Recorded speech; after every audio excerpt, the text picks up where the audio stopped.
Hello everyone, Kitty Foss here, your storytelling astrologist, reader of the stars for September 6th and September 7th. These days really do lead into each other. There is a lunar eclipse on the 7th that goes on into the 8th. And yesterday, an unusual message came through for me about asking people to stop and do something different in the moment with an intention to practice breaking patterns and how we stop and make a different decision, whether it was I thought I'd go to the right, go to the left, or I was going to say something and I say, no, I'm not going to say that, or something that appears momentarily in my mind, I did something with intention. And that does lead into today. Today we had Uranus. Uranus moved retrograde at 12:51 a.m. Eastern Standard Time. And that means that all of our outer planets, Neptune, planet of spirit, Pluto in Aries at the moment, Pluto, the planet of transformation in the Aquarian energy, and now Uranus in Gemini, all our bigger themes, our outer planets, are working more internally with our structures, internally with our transformation, our awakening, and our spiritual understanding. And that will remain pretty much through February. February of 2026 has a lot of endings and beginnings aligned in this period of time. And today we have this energy of this Pisces moon. It moved into at 11:54 a.m. Eastern Standard Time, is in a square with our Uranus energy, our Uranus our Uranus energy in Gemini. And in Gemini, it is all about how we experience and how we personally think, and we experience the duality.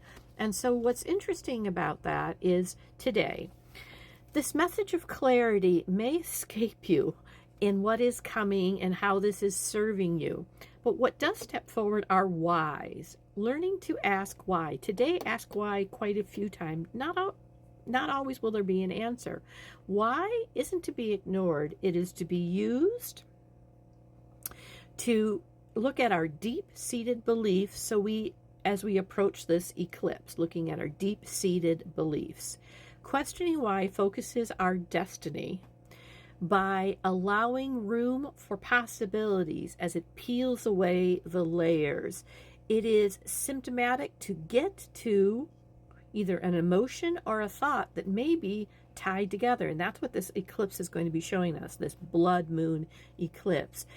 When we ask why, we look for the cause, the reason, and purpose in balance. Again, just like yesterday, breaking a pattern, we're taking a look at that as we head into this.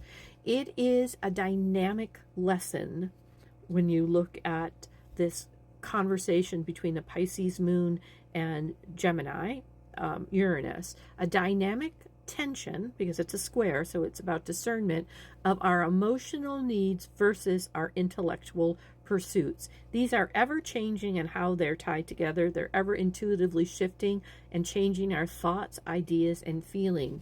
Emotional sensitivity and intellectual curiosity are paired together, and we are asking, what is it tied to in the whys in the belief? That is all part of the karmic clearing that is coming from this blood moon. So this full blood moon for tomorrow is at 2:09 p.m. Eastern Standard Time. It's called a blood moon because of the lunar eclipse turns the moon orange. And though we will not be able to see it, and many of the people that are listening to this, I happen to be outside of Bangor, Maine, I will not be able to see it, but it does not mean we do not feel its effects. And there's an emotional clarity and renewal that is stepping forth because this Pisces blood moon is also on the nodes of destiny that are in Virgo, which is the south node, and the north node, which is our Pisces node. And so it's kind of like several moons of energy, it's a metamorphosis of mind, body, and spirit, this particular moon, because of its involvement with the nodes of destiny and its involvement all at 15 degrees of Jupiter in Cancer. And Jupiter in Cancer is about in believing in yourself. It is about you will know the path that you must go. In order to be the hero, hero's root word meaning the protector of your own story, of who you are. Again, it is this trust we are building. With our Virgo energy that is in the South Node, we are letting go of the perfectionism and moving into a genuine sense of trust of what the flow is. That is what this moon is sparking in its eclipse, and in its, full moon is all about letting go, gratitude, and I'm not going to say gratitude. I'm going to say, well, you honor what you cherish, and giving forgiveness. It is a karmic adjustment as well, because we have Saturn at 29 degrees. 29 degrees always is about the restructuring of karma, and it's Saturn restructuring karma. And very much it is happening to have you take a look at what is stopping your flow, Saturn is asking you as the taskmaster to let go, to step fully into yourself, to trust in who you are. It is shedding old skins that have anchored you in places that you aren't even aware that you do not know. Again, this practice of questioning why gives you the cause, the root. What's the third one? Or the reason that perhaps this came out. It's a melting of our belief systems and reconstruction in this new embodiment of spirit when Saturn starts to go forward. Saturn will still be in Aries until the 13th of February 2026. Again, 2026 is really promising quite a time. Now, this is also a very important period of time until the new moon, which will be at 29 degrees of our Virgo energy. Our other new moon was at 0 degrees, and this one's at 29. So it's all the gambit of, again, shedding those old skins. Not perfectionism, but learning to trust and how I'm putting the pieces together internally. Eclipses are celestial stories, and they build meaning in your life. That is their purpose. They're signaling things to be done, and these things are going to be done from now.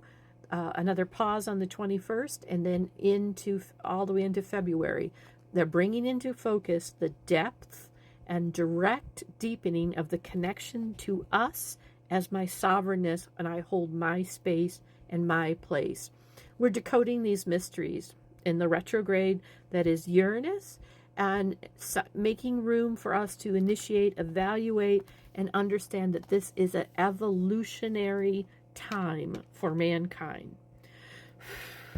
Take care of yourself. Hey, if you make moon water, this is a great time to make some extra moon water. And I hope that you have an amazing 48-hour period as we travel with this eclipse, this full blood moon. I'm Kitty Foss. I will be back on Monday. Namaste.